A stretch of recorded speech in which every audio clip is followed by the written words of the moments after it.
Hello mga kalalabs, kagigising ko lang, tingnan nyo ang itsura pag bagong gising. Kasi nakita ko yung aking tomato hinog na. Kailangan kong i-harvest to. Ayan o. Hello mga kalalabs. Ayan ang tomato ng lola o. Kailangan na yung i-harvest kasi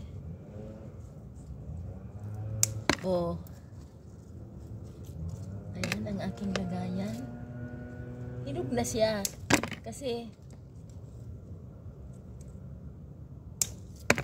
ayan na. Ayan. Kumakain ako ng kamatis, guys. Ayan ang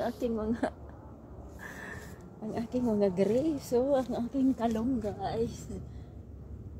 Malaki na siya. Ito madami, oh. Soon.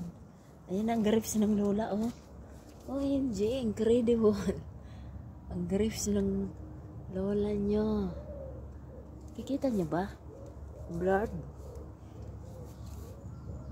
Maaraw kasi. Ayan, ayan ang tomato ko. Meron pa dito. Ay, hindi pa siya masyadong hindi pa siya masyadong hinog. Ayan. Cherry tomato din yan. Ayan. Ay, pwede na yan kunin. Pero hindi pa siya masyado eh. Ayan. Hindi pa siya masyado. Ayan. Tingnan nyo.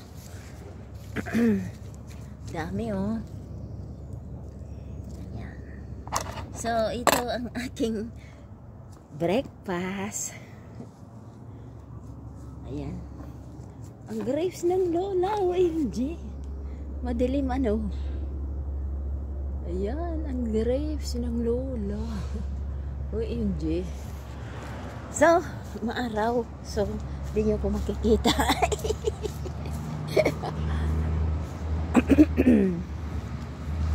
Ayan. May figa. Siri, I only take 3 pieces. Nah. Yummy. Lah. Soju. Yeah.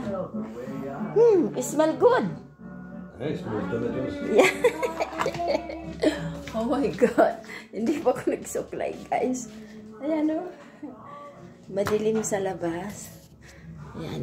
Daming prutas si Lola sa garden niya. Tada! My God. Okay, so ito ang aking tomato for my garden, for my breakfast. Thanks for watching.